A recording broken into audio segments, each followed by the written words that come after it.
Mais uma vez, damos início ao nosso estudo de A Gênese em sua versão original.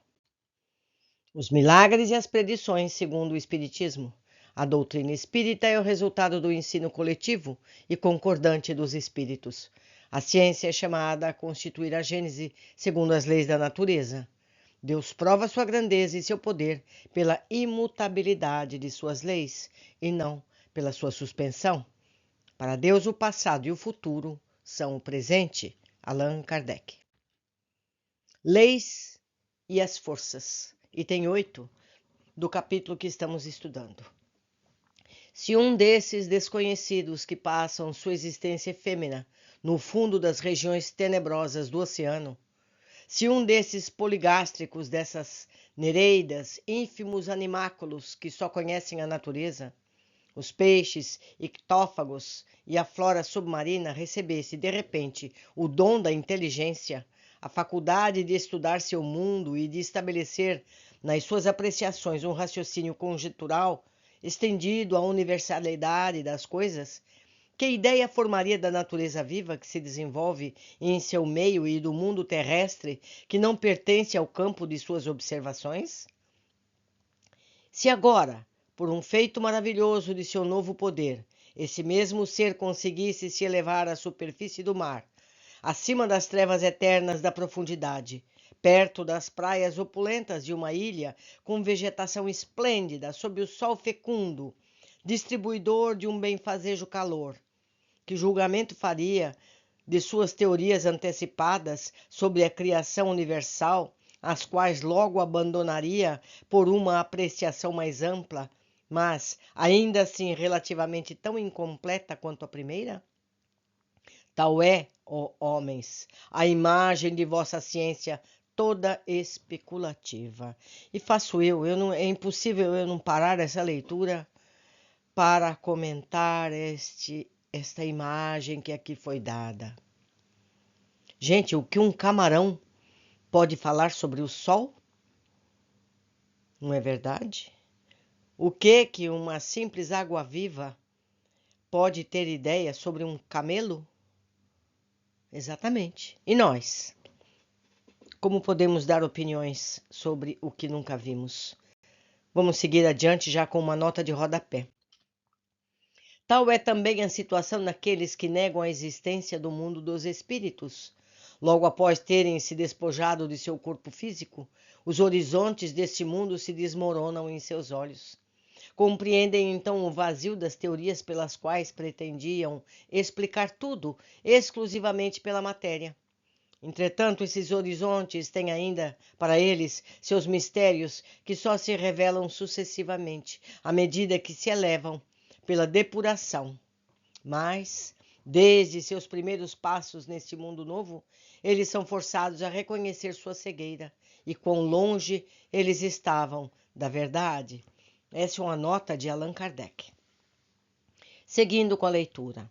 Já que venho aqui tratar da questão das leis e das forças que regem o universo, eu, que sou como vós, apenas um ser relativamente ignorante em relação à ciência real, apesar da aparente superioridade sobre meus irmãos da Terra, pela possibilidade que tenho de estudar as questões naturais que lhes são vedadas, por causa da posição em que se encontram, o meu objetivo é somente expor a noção geral das leis universais, sem explicar em minúcias o modo de ação e a natureza das forças especiais que delas dependem. Este fluido etéreo que preenche o espaço e penetra os corpos, este fluido é o éter, ou a matéria cósmica primitiva, geradora do mundo e dos seres. Ao éter são inerentes as forças que presidem as mudanças da matéria, as leis imutáveis e necessárias que regem o mundo. Essas forças múltiplas, indefinidamente variadas segundo as combinações da matéria, localizadas segundo as massas, diversificadas em seus modos de ação, de acordo com as circunstâncias e os meios, são conhecidas na Terra pelos nomes de peso, coesão, afinidade, atração, magnetismo, eletricidade ativa, Os movimentos vibratórios do agente são o som, o calor, a luz e outros tantos. Temos aqui uma nota de rodapé. Veremos. 78. Faz-se referência à teoria do fluido cósmico universal, proposto por Mesmer na ciência do magnetismo animal, divergindo da ciência oficial, que considerava esse fenômeno como substâncias constituídas de minúsculas esferas sólidas, sem peso ou imponderáveis. Fluido elétrico, calórico, fluido magnético, fluido luminoso, etc. Nessa teoria, eles são considerados movimentos vibratórios, inclusive forças em diferentes escalas noutros mundos.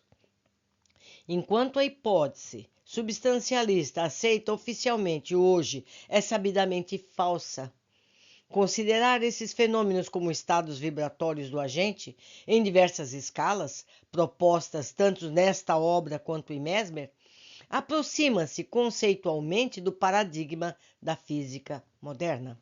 Essa é a nota do editor. Repetindo e seguindo. Em outros mundos, apresentam-se sob outros aspectos, oferecem outras características desconhecidas aqui, e na imensa extensão dos céus, um número indefinido de forças desenvolve-se em uma escala inimaginável, cuja magnitude somos tão incapazes de avaliar como o crustáceo é, no fundo do oceano, impossibilitado de conceber a universalidade dos fenômenos terrestres. Meus amigos, temos que ter humildade. Temos que saber que nós, infelizmente, não sabemos. Nós conhecemos algumas coisas e damos algumas interpretações para o que conhecemos. Vamos à nota de rodapé número 79.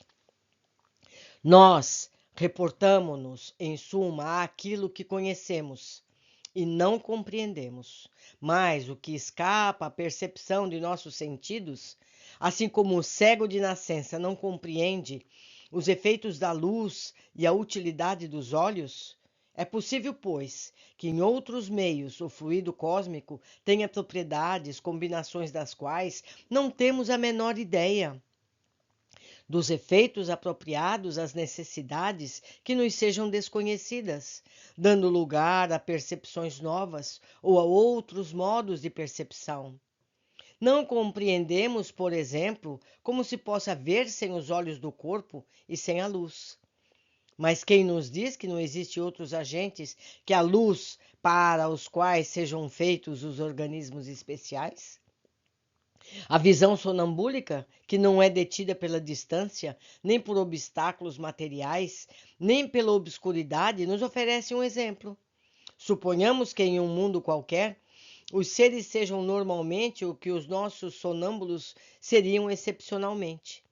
Eles não terão necessidade nem da nossa luz, nem dos nossos olhos, portanto, verão o que não podemos ver. Assim acontece com as demais sensações. As condições de vitalidade e perceptibilidade das sensações e das necessidades variam conforme os meios. Essa nota é de Allan Kardec. Como é que você poderia explicar para alguém que tem capacidade de viver debaixo d'água, de que é possível viver fora da água? Ele não vai entender, não é verdade? Então nós precisamos ter essa humildade de saber que nós não sabemos. De saber que nós não sabemos. Continuando. Ora, do mesmo que só há uma única substância simples, primitiva, geradora de todos os corpos, porém diversificada em suas combinações, também todas essas forças dependem de uma lei universal, diversificada em seus efeitos, que está na sua origem e que, pelos desígnios eternos, foi soberanamente imposta à criação, para imprimir-lhe harmonia e estabilidade permanentes. A natureza jamais se opôs a ela própria. O brasão do universo tem uma só divisa: unidade e variedade. Remontando à escala dos mundos, encontra-se unidade da harmonia e da criação, ao mesmo tempo que uma variedade infinita nesse mesmo canteiro de estrelas. Percorrendo os degraus da vida, desse último dos seres, até Deus, a grande lei da continuidade se faz reconhecer. Considerando as forças nelas mesmas, pode-se formar uma série, cuja resultante, confundindo-se com a geratriz, é a lei universal. Vós não saberíeis apreciar essa lei em toda a sua extensão, porque as forças que a representam, no campo de vossas observações, são restritas e limitadas. Entretanto, a gravitação e a eletricidade podem ser apreciadas como uma ampla aplicação da lei primordial que reina para além dos céus. Todas essas forças são eternas. Explicaremos essa palavra, e universais, como a criação. Sendo inerentes ao fluido cósmico, elas atuam necessariamente em tudo e para tudo, modificando sua ação por sua simultaneidade ou os pontos latentes ou secretas em outros. Mas preparam, dirigem, conservam, constroem os mundos em seus diversos períodos de vida, governando os trabalhos maravilhosos da natureza em qualquer ponto que se executem, assegurando para sempre o eterno esplendor da criação. A criação primeira, item 12. Após ter considerado o universo sob os pontos de vista gerais de sua composição, de suas leis, de suas propriedades, podemos levar nossos estudos para o modo de formação que deu origem aos mundos e aos seres. Voltaremos em seguida à criação da Terra, em particular, e a seu estado atual na universalidade das coisas, e então, tomando este globo como ponto de partida, como unidade relativa, procederemos a nossos estudos planetários e siderais. Meus amigos, eu convido todos a vocês a terem esse material na mão. Seja em papel, tenham essa gênese, adquiram. Não quero adquirir? Baixe da internet. A FEAL disponibiliza gratuitamente para poderem estudar as minúcias e não dependerem apenas da minha leitura. Continuando, item 13.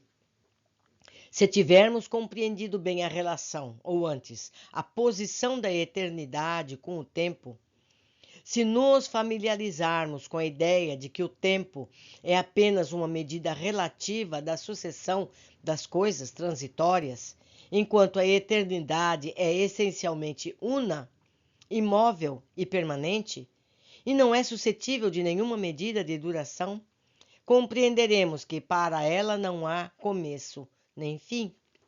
Por outro lado, se fizermos uma justa ideia, contudo ainda bem fraca, da infinitude do poder divino, compreenderemos como é possível que o universo tenha sempre existido e que exista sempre.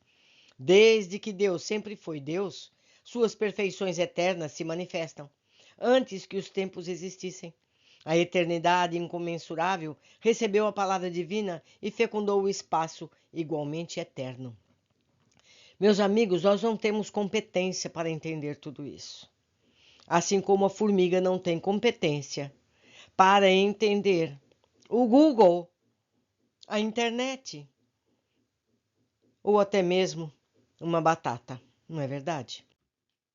Item 14.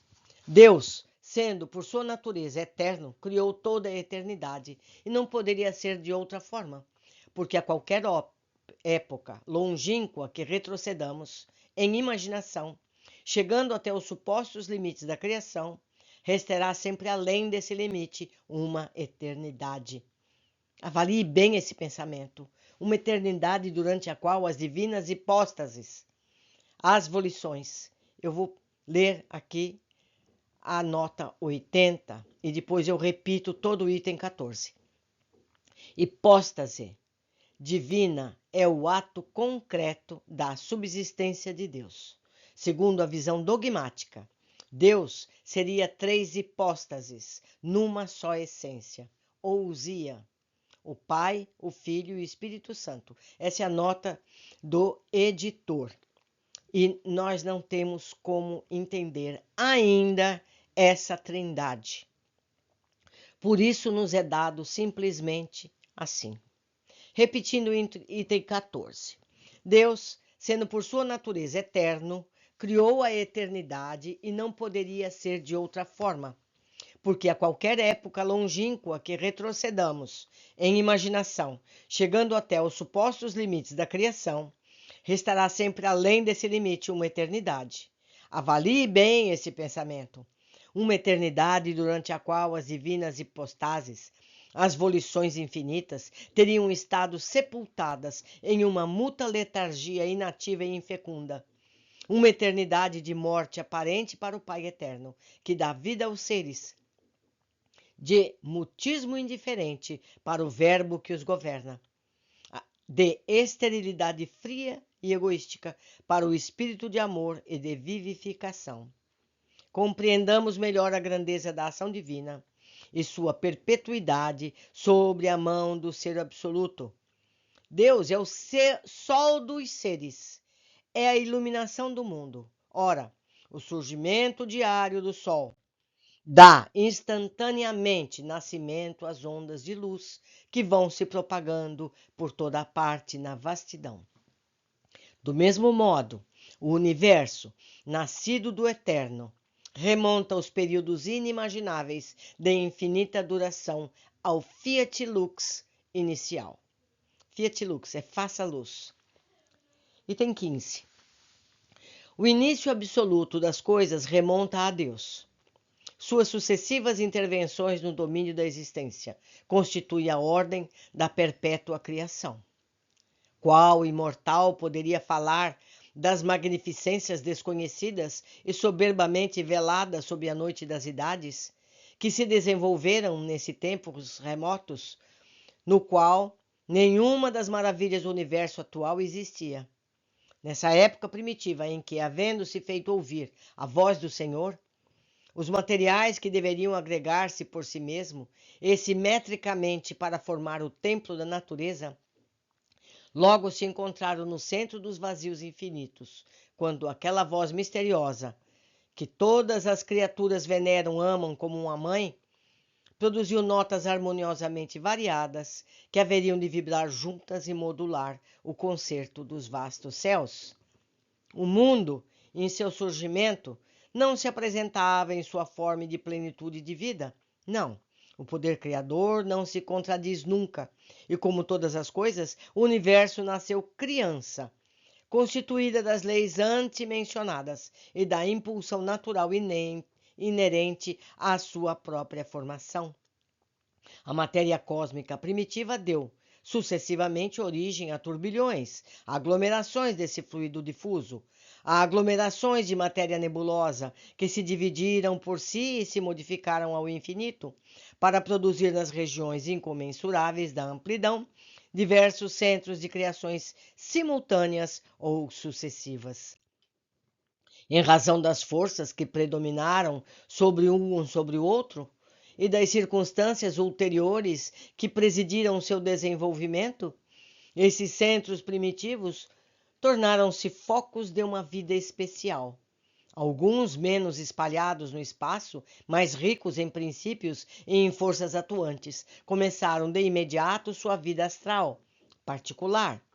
Outros, ocupando uma extensão ilimitada, desenvolveram-se com extrema lentidão, ou se dividiram de novo em outros centros secundários. Transportando-nos a alguns milhões de séculos somente antes da época atual, verificamos que nossa Terra não existe ainda e que o nosso sistema solar não começou as evoluções da existência planetária.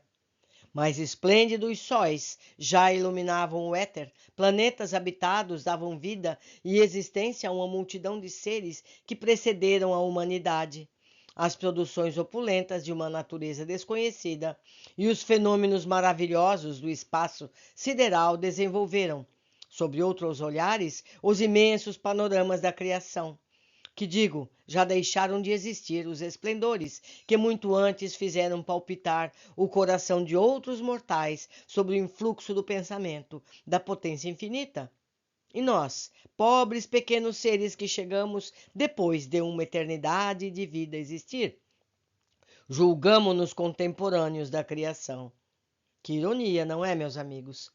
ainda uma vez compreendamos melhor a natureza, sabemos que atrás de nós, como adiante, está a eternidade, que o espaço é teatro de uma sucessão de simultaneidade inimaginável de criações, tais nebulosas que distinguimos com dificuldade na criação universal.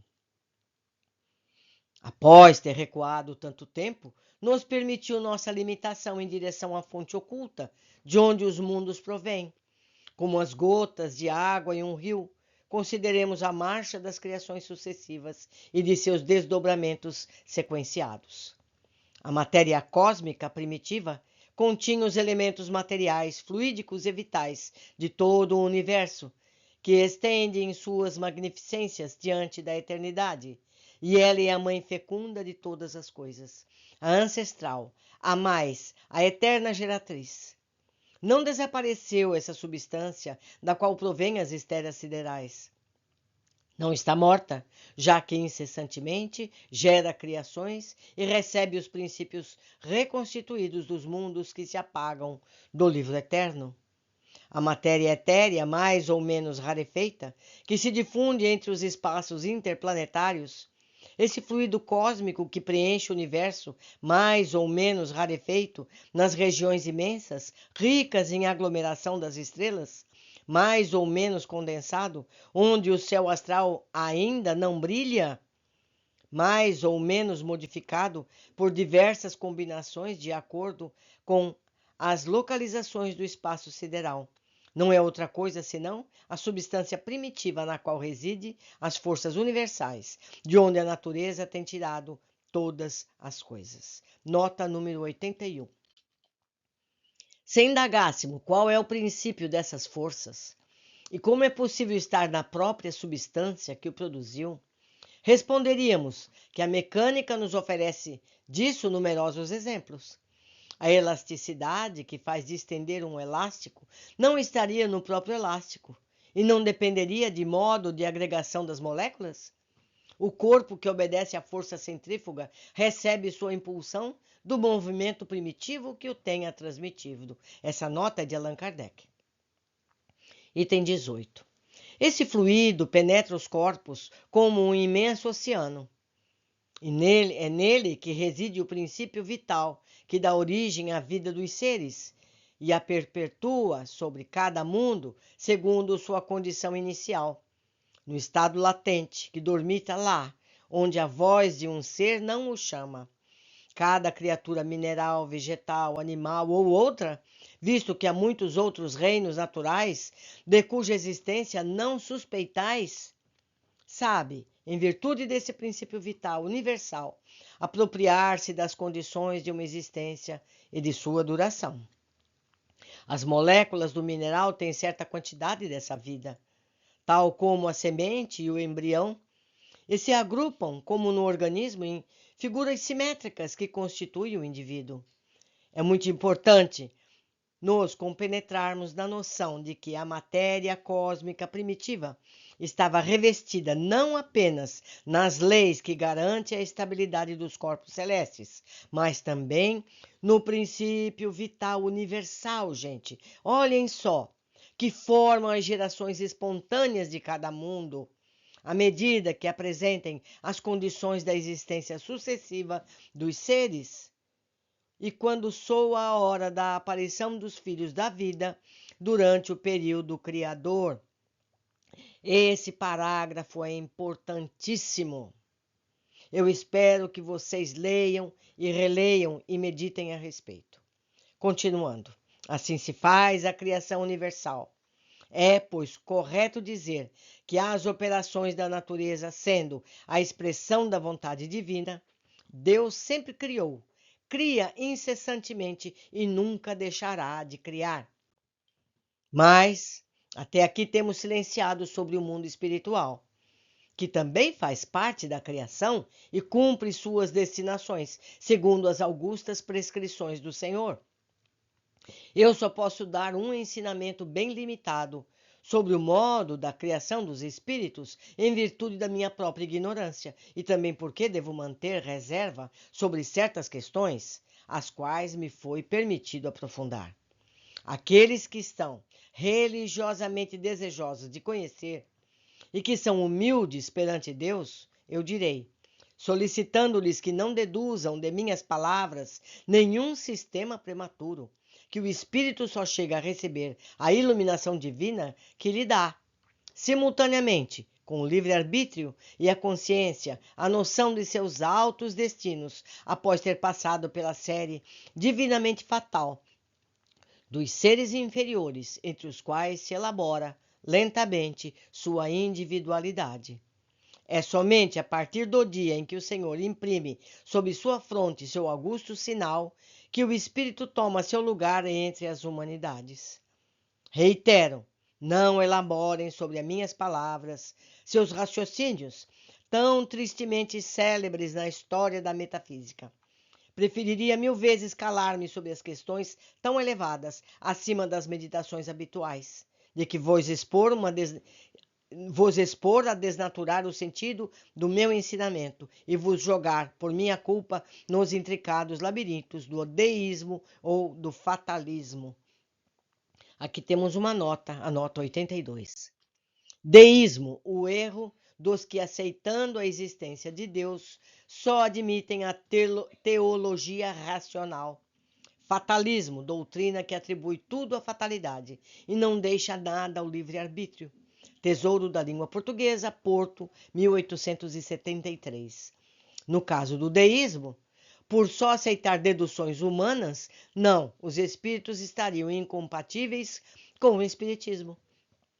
Todavia, considerando-se os espíritos como homens desencarnados, digo eu, seres humanos, participando assim da humanidade e desenvolvendo suas ideias pela razão e observação, poderiam ser aceitas por deístas. Nota do editor. Meus amigos, o que ele está dizendo aqui? Que nós ainda não temos como entender coisas que nós nunca vimos. Não podemos ter deduções equivocadas, como tiveram deduções equivocadas aqueles que viveram nos séculos 16, 17, 18, achando que a Terra fosse plana, por exemplo. E outra, para aqueles que acham que Deus não existe, ou que Deus não é justo por deixar as tragédias acontecerem, será que nós somos tão inocentes achando que é a primeira vez que tudo isso acontece no universo? Será que muitos outros mundos já não passaram o que nós estamos passando? Será que a criação é um principiante que não sabe que esse é sim o melhor caminho? Deixo com vocês essas meditações. Por hoje ficamos por aqui. Aguardo a todos no nosso próximo encontro.